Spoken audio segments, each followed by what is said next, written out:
Welcome back to our Aspire Advantage series. In this time, we're going to highlight digital marketing as kind of our spotlight or our feature industry or job. So today I have Ashley Graham joining me. She is the Global Communications Senior Manager for the Global Brand and Communications Unit at Schneider Electric. So welcome, Ashley. It's great to have you here. Thank you, Christy. It's so great to be here. Well, we're going to go ahead and we're going to jump right in. So can you tell us a little bit about your job and your industry as a whole? Kind of a both and question.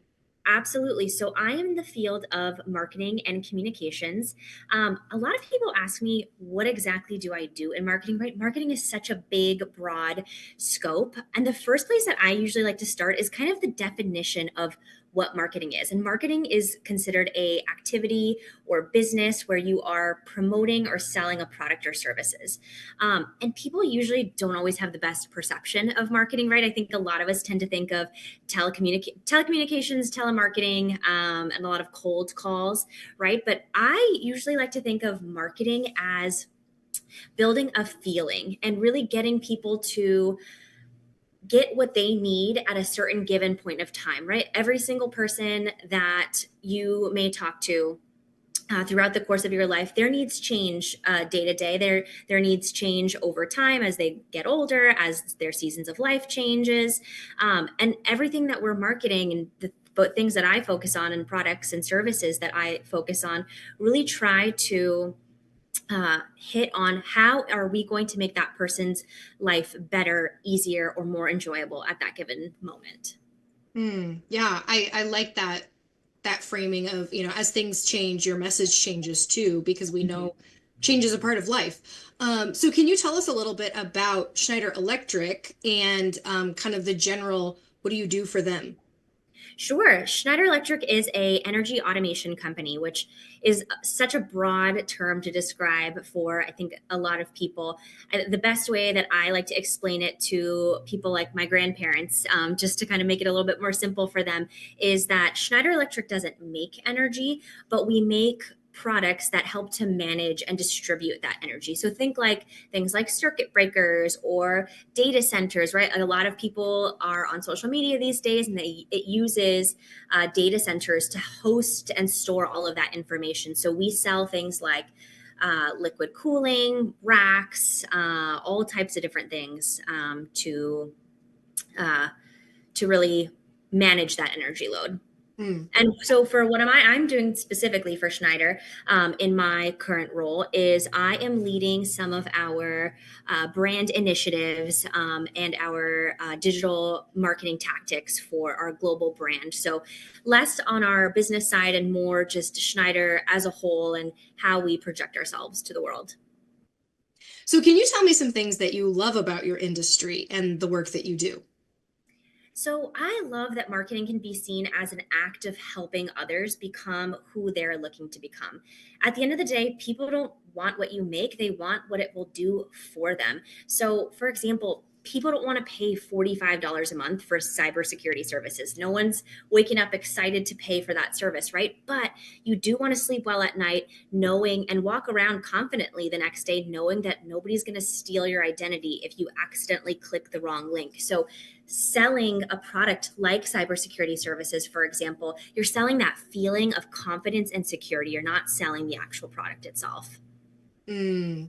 I heard at one point kind of an analogy someone used with video games and how when you are a character in a video game and then you get like a power up of some kind and you either can run faster or you're bigger, it's like you're not selling the power up, you're selling what that person is with that power up. Yes. And I thought that was a really interesting analogy because as a person that is kind of starting to enter into marketing and starting to understand it a little bit more, it's really shifted even my own perspective as I see other people doing marketing, and how I'm like, man, what really works is selling the idea of what you're able to do and how your life changes with that thing versus, like they said, the power up itself. And I think that's a really interesting concept. And so yeah, I appreciate that you brought that up and something that I've been thinking about too. Yeah, Um, I love that example of the video game powering up. That is exactly what marketing is. It's giving people a feeling. It's giving people the power and the confidence that they need and the boost that they need to go and do that next thing that they're looking to do. So great analogy. Yeah. Couldn't have come up with a better one. I can't take credit for it. I don't remember where I saw it, but it's helpful. It definitely is helpful. So what are some challenges or disruptions that you've noticed professionals in this industry are experiencing? It's a really good question. So, and you've probably noticed it yourself when you're online, whether you're on Instagram or on TikTok or even just on a web page for a brand that you're shopping on. Maybe it's Macy's, maybe it's Zara, wherever it is that you're shopping. We're starting to see this shift really moving from marketing to millennials to marketing towards Gen Z. As Gen Z is getting older, they're entering the workforce, they're playing a little bit more online in the digital space. Things are changing. The way that we're marketing to people has changed a lot. And when we're looking at marketers and who their audience is, it's such a big change from what we've seen in the past. When we went from Gen X to millennials, there wasn't as big of a shift as there is with millennials and Gen Z. Gen Z is a very different breed of an audience. And so things are having to change and they're changing quickly. We're seeing that across all of these different platforms, and people are having to change their strategy and really get creative and honest in the ways that they're marketing in a way that I think companies haven't been used to doing in the past. I think especially with the proliferation of TikTok and how many people are on TikTok and how many voices people are able to bring to the table in just very honest feedback and immediate feedback at that, right? It doesn't take very long to post a review on something. Brands are having to comment on stories in a way that would probably seem a little unhinged to your elderly grandparents, right? You'll see maybe like a brand like Ryanair commenting on a TikTok of a random person, and what they're trying to do is build trust with this generation, and that's the most important thing that we're seeing that the audiences are wanting these days. So it's a big shift in going from the professionalism that we had seen before and really kind of trying to sound as a trusted voice in the market to just being that best friend in your pocket that you know that you can turn to because they're reliable. It's a fundamental shift in the way that we think about our audiences. Yeah, that's interesting because I think I've also heard that different generations value different things, and for a while it was American made, or it was is it cheap, or different things that people even associate with different brands. But I do think that I've seen an uptick in the authenticity of the message and the sustainability and the is it environmentally friendly, but also like it seems like there's the different generations have different values, which in a lot of ways makes sense. Like that seems like a duh thing. But as far as like how that impacts your marketing then and how you present, this is that feeling, because people, as much as you're trying to help people get to a certain feeling, that feeling for those different audiences is different. Some people want the trust, they want the authenticity, they want to be affirmed that they're making a good choice. And some people are like, I just need the need met. And like, that's okay for me. Like, if it just meets the need at my price point, that's good. And so it is interesting, I think, how that the different generations, and like you said, impacts how you have to change what you're saying in order to connect with people. Right, exactly. And I would actually argue, I know it depends on who you talk to, but I would argue that it has created a shift for the better. We have so much more honest and transparent dialogue around our marketing these days, and I think it's only going to continue to increase in that direction. So it's a welcome shift for a lot of people. Yeah.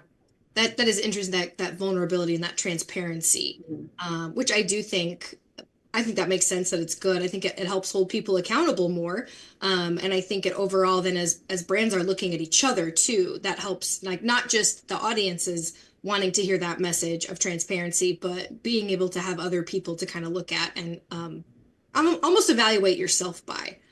So thanks so much for that. What emerging technologies or innovations do you think are going to shape the future of your industry in the next 5, 10, I mean, maybe even 1 year? With how quickly things are changing, we Yeah, know it's kind of hard to look into the future that far. But sure. what kind of trends are you noticing as far as technology for marketing? Sure. And this is not going to come as a surprise to you or anyone else, but artificial intelligence is big, big, big, big in terms of how it's going to shift the marketing trends over the next couple of years. We're starting to see it already today, and it's projected to change a lot more even in the coming future. So with the change which with the development of AI these days, there's really going to be a change in the skills that people are hired for in the next coming years, right? Before we used to hire a lot of, and I say we, the marketing industry in general has hired a lot of editorial and content marketers. And that was really important for things like search engine marketing and paid search, because in order to make your company searchable on Google, you had to have a good web page and you had to have good metadata, and you had to work very well with the Google search engine optimization tools. And if you didn't, then you weren't really findable online. And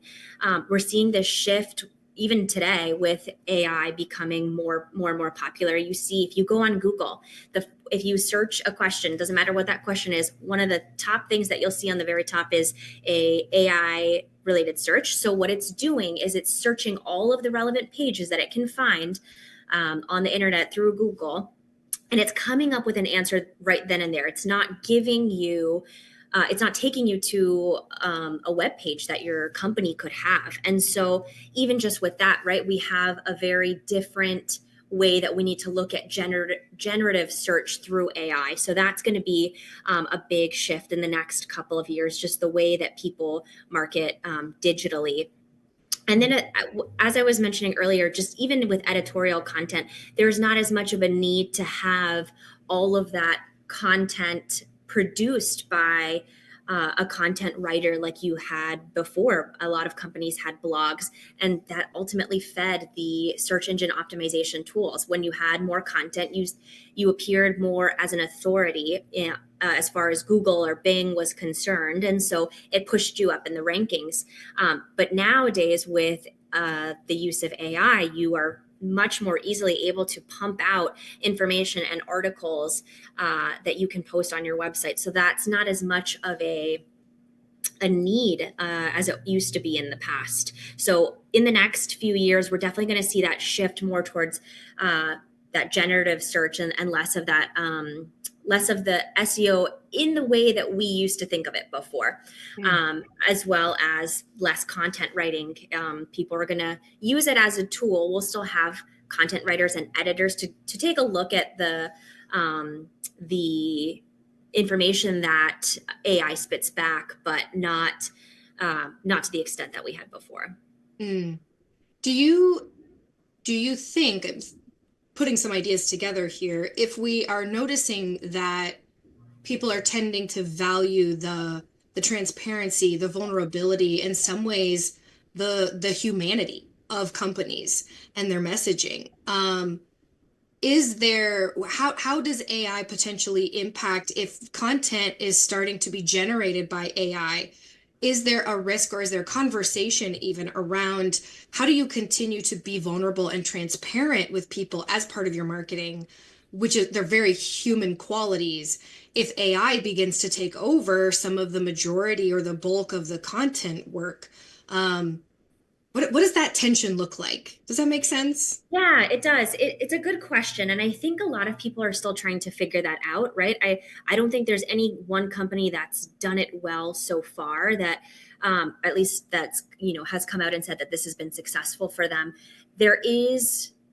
There's always going to be the need for a human element behind AI, especially when it comes to marketing. To your point, right? It's all about transparency and feelings. AI can do the heavy lifting for us of, kind of the filler, as well as searching up data points and kind of referencing any sort of market research data that it has on file in the internet to come up with the most relevant points that we need to make sure that we're incorporating into our marketing plans and our marketing content. However, AI can never replace that human touch and that center that needs to focus around belonging and feeling and empowerment. So we will still have that overlap, to be determined how that unfolds over time, right? As AI is continuing to get even smarter and smarter, things will begin to shift. And I think we're just at the beginning of seeing the capabilities and how this all unfolds. I will say we need to be very careful. And I think a lot of brands need to be very careful in how they are pushing AI forward. We see for Coca-Cola, for example, they're a good example of a company that used AI a lot recently. They had a commercial that they deployed, and it was around the holidays. You may have seen it with, I think, a Santa Claus, and it was at the North Pole, I believe. And they were very excited to announce that the entire commercial was made using AI. So the audio was done by AI, the visuals were done by AI, and the kind of quote unquote scripting of that video was done by AI. There was really a very strong message around how Coca-Cola used AI for this advertisement. And it actually had a lot of backlash. It didn't have the response that they thought it was going to have because people felt like it was missing the human element. And instead of creating joy and good feelings around their product, it instead created fear around how things are getting replaced and just the disconnect that brands and companies are going to have now that they may rely on AI for their marketing campaigns. So like I said, I think it's going to be an interesting balance. We still have to see how that's going to all shake out, but there isn't a company that comes to mind right now that is really leading the way in what that should look like. Yeah, almost like you have to, in some ways, you can't wait for other people to figure out AI. You have to start playing around with it and understanding the capabilities and Absolutely. now, but at the same time, if you become too much of a front runner, then people are a little bit nervous about, what Right. that's going to do to the job market, and Mhm. we're going to lose our humanity. And I think that Mhm. there is some appropriate levels of caution in all of that. But that it sounds like it's a difficult fence to walk in the sense that you have to do something because you can't get left behind. But if you wholeheartedly try to embrace it, people may feel a little betrayed by the Absolutely. fact that you're choosing AI over Absolutely. humans. And Right. while it's still super efficient and it's starting to do great things, especially if part of your brand is building that trust, I could see how that would be a really difficult conversation, and Mhm. how it's something that brands have to be very intentional about. Um, Absolutely. It's a difficult balance to walk, and we'll see what ends up happening over the next coming years. But brands are going to really have to think hard about how they are utilizing AI to the best of their abilities without compromising on that message that they're trying to send. Yeah, yeah. I like that sentence that you just said. Seems like a really good summary of kind of the last couple of minutes of conversation.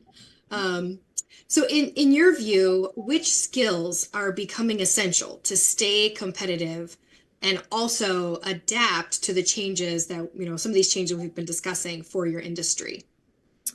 So there's two that come to mind when you immediately ask that question. And number one, we kind of just touched on it, is AI, and specifically being able to write a prompt and understanding how to ask ChatGPT the right questions in order to help you with your marketing, whether it's asking for market trend data points or it's asking to help you write a social media post. Being able to ask and use AI to create the right content is going to be critical. Secondarily is the interpersonal and communication skills, that is going to be so necessary. Like we talked about, yes, AI is a helpful tool, but it's not going to replace that human element. And so we need to be able to read other people's emotions, to be able to read trends and understand how people are feeling about a particular product or service or brand or whatever else it may be, to really understand and get to the heart of what is it that people actually want. I think so many brands miss this sometimes because we like to think that we know what our audience wants, but it's really just a projection of what it is that we want them to feel, not actually what it is that they're looking for. So to be able to read people and to be able to read conversations and read between the lines, to really understand is going to be absolutely critical. We see with a lot of campaigns today, there are brands that are hitting the mark and brands that aren't hitting the mark. I think a really good example of a team that is using their ability to read the room, if you will, would be Duolingo. They have a TikTok account that I want to say has about 3 million followers to date. But over the last couple of years, they've grown their business over $200 million a year. And their user base has now become the largest population between the 18 to 24-year-olds, because they've marketed themselves to a very specific audience on TikTok, because they know how to read trends and utilize the viral moments on social media to their benefit, in a way that's relatable and memorable for their audience. And so being able to do things like that and really see what's happening in the world and translate that is going to be so important. Mm. So it sounds like, kind of thinking about those two skills that you just highlighted, maybe things like you don't have to have as great of grammar going forward, but at the same time, AI is going to be able to assist in building a foundation of content, or in giving you data points, or saying this email was clicked on X, percentage more than this email. But as far as understanding the why, that human piece that you were talking about, of Yep. okay, so why did people like that email better? What was the Right. tone? How did the images in there make them feel? And doing some of that interpretation of the data, and Exactly. and asking that, what's the purpose of the reason behind their actions, is the human element Hmm. that people in marketing are going to have to continue to do.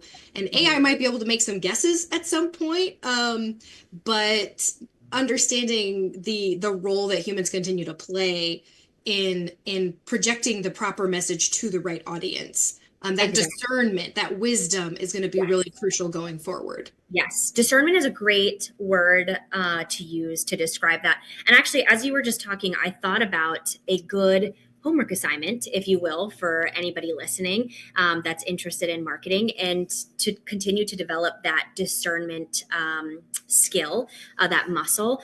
So, one thing that I like to do, and I know some other people like to do this as well, different marketers, go onto a social media app, whether it's TikTok, Instagram, X, whatever it is that you like to use on a daily basis, and navigate to a brand's post, and usually try to find something. I think it's the most helpful to find something that centers around a viral trend. I think that tends to be a little bit more accurate than anything else.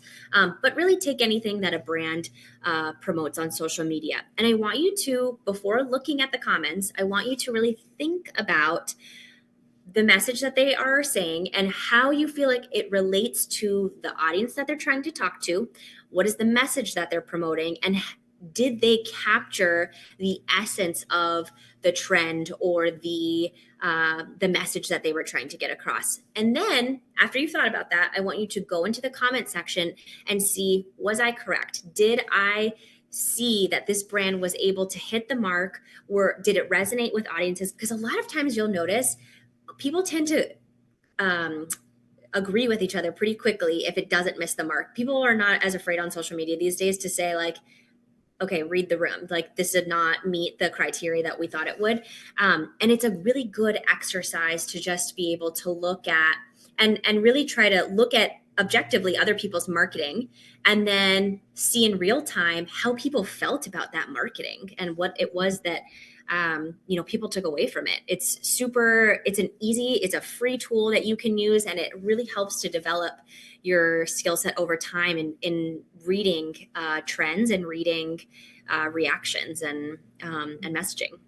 Yeah, I know I've done that personally where I've Yeah. seen something and it hits me a certain way and I go to the comments and I'm like, do other people agree with me? Like, is Yes. this how other Yes. people took Yes, this? it's human nature. Yes, Yeah. but it's a great marketing tool, and you don't even think about it as a way for you to develop, that discernment muscle. But it really it does. Over time, you start to align a little bit more on. You are able to anticipate what it is that other people are going to be saying about something. Yeah. I like homework. As nerdy as that sounds, so I appreciate that. You may be the only one I've ever met who has said that. It's sad, but I learn a lot. So, I mean, there's a plus somewhere in there. Awesome. So, as we talk about, d different skills, and we've highlighted a couple here, are there any particular skills that are becoming harder to find or harder to retain in the marketing industry? Things that are just more rare for people to have, or skills that that other teams or other companies that have marketing are they're skills that are highly valued right now. Great question. So I would say that graphic design is probably one that I see as um, people always need a good graphic designer, and it's. I want to say this very carefully. It is very hard to be a graphic designer that really grasps the concept and the essence of a brand and to translate that into what it is that you were looking for. When you go to different websites now, you'll see a lot of stock imagery with stock images being free and available to every single person on this planet. There's a lot of brands that tend to use them. And they think that we can't tell that it's a stock image, but you can always tell when it is. So a graphic designer, a visual, somebody who's more visual, to be able to look at different things and see what works well together and what doesn't. I feel like um, we're missing that a little bit in this space. I think that would be a good skill to develop over time. Even if you weren't a graphic designer full time, it's always good, no matter what job that you have in digital marketing, to have some sort of proficiency with graphic design. I would say that would be pretty important. As far as some of the other competencies, there's nothing that I can think of that stands out. It's really going to be about how things start to shift with this use of AI, right? We are going to see some changes in the roles, and new roles get developed within marketing, but that hasn't happened today yet. So we'll be looking out for that trend as it develops over the next, I would say, 2 years. Hmm. So it sounds like with as I'm imagining the kind of the graphic design element that you just talked about, with things like Canva, where graphic design now feels like anybody can do it. And yet, just because Canva exists and I can swap out the text, it doesn't mean that I understand how to cohesively build something that supports a directed message. And so I could imagine that it's kind of everybody's going, well, now I can do it, but they don't understand the why or the what brings that all together. And so I could imagine that that is part of the challenge, as it Yes. feels more accessible to the I don't want to say normal person, but Sure. to everybody. No, I know. I totally know what you're saying, right? And I'm so glad that you said that, because you're absolutely right. With tools that are more easily accessible. And I am guilty of using Canva is a great tool. I use it for postcards and birthday cards and, creating little fun things.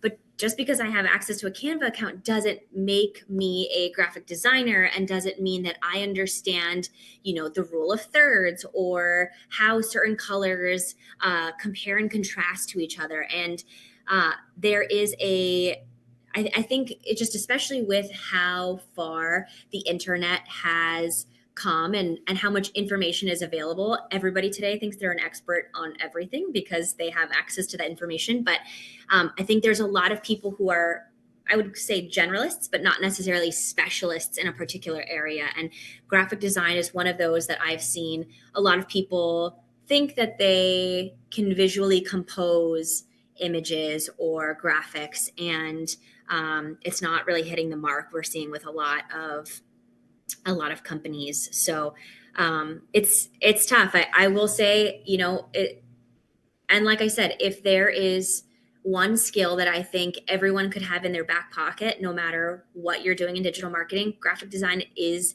one of those things. Even if you're a content marketer, if you need to put a social media image together with that copy, or if you're looking for an image on your website, if you are able to at least kind of see how things visually should be spaced out, how they should look like, you have a much stronger base than someone who doesn't know visually how to put things together. So it's such a good skill set to have, no matter what you're doing in marketing. Yeah. Even as a person with an instructional design background, we had, some amount of education and training in visual design principles, because as an instructional designer, visuals can be so helpful in helping people understand. And, that's kind of where, my background comes in, is more of a, how do I simplify this? How do I make this as easy to understand as possible for people using visuals? And so there's that hierarchy of information. When I first see a graphic, I'm like, where do my eyes go first? What am I drawing my attention to? Keep the important thing. Right. And how does the balance and all those things interplay? And I mean, I'm sure I'm guilty of like, oh, well, I have some instructional design. I must be a graphic designer. But I think I've noticed there's a skill set for sure that goes along with conveying an idea through pictures and images. And it's something that I think, because all humans relate to, it's easy to think, oh, I must be able to do it well. But yeah, I hear totally no matter what you're in with digital marketing, that those visual principles are going to be important skills to foster, or to somehow get. Do you have any off the top of your head? Do you have any brands that you think do a really good job of visually maintaining that consistency, and just could kind of stand out to you as good visual examples for people to look at? It's a good question. I would say, if I had to select something, I would say tend to look at fashion brands as more of the leaders in that space, right? They've always been so used to visually composing for something like a magazine, where they had to sell something using that visual space. And so usually fashion brands or like higher end skincare brands tend to meet that standard a little bit more. Than, say, like your IKEA or your typical, mid-level brand. Hmm. That's interesting. I'm not a high fashion person, so I'll have to make a special effort to go check it out. But it's probably going to be good for me. It'll be good for me. Are there any skills that were previously critical, and we've touched on this a little bit, but maybe are becoming less relevant in today's the landscape of digital marketing? So I would say content marketing, I think, is the one that kind of shifts the most, right? Editorial was big before, and like I said, we're still going to need editors to look at stuff, but with the use of AI and being able to run through as a quick checkpoint of check my grammar and do this stuff. That's not going to be, we're not going to need as many people in that field as we did before. So I would say editorial would definitely be the one that I would say changes and is a little bit less relevant. So I would spend a little bit less time, working on getting perfect English, and I would spend a little bit more time on developing your visual acuity and understanding AI as it's evolving, and understanding how emerging technologies in general, whether it's AI or new things that come out, tend to affect trends in the space. Mm. So, what role do you see continuing education and kind of this idea of upskilling playing in maintaining a competitive edge in your industry?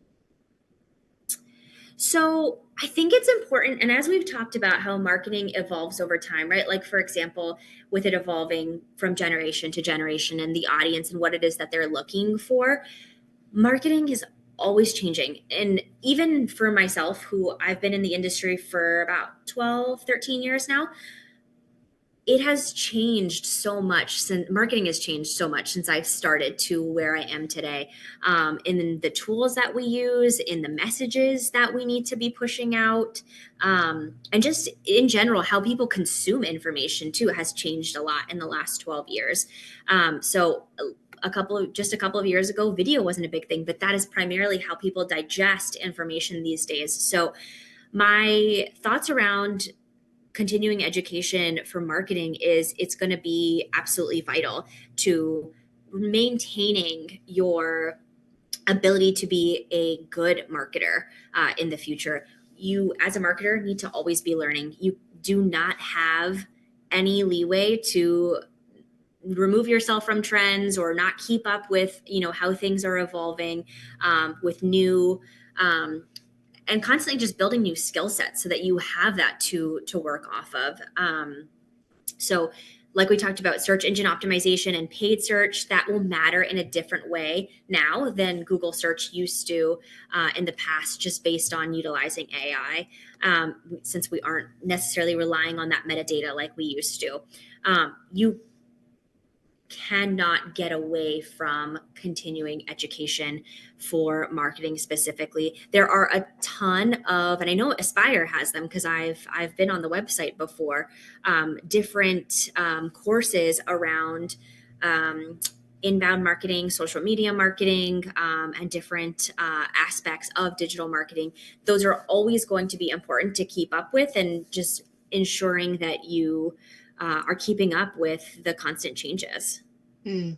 So it sounds like there's an overall people doing marketing in general.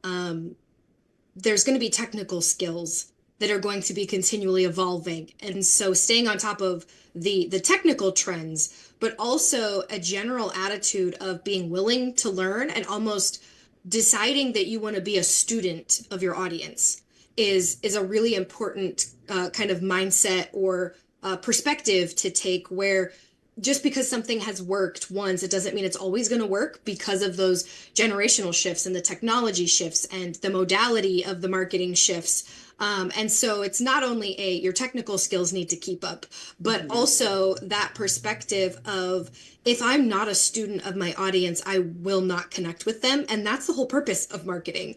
And so it sounds like it's that upskilling or that continuing education or that continual learning piece is really big for people who want to excel and succeed in marketing.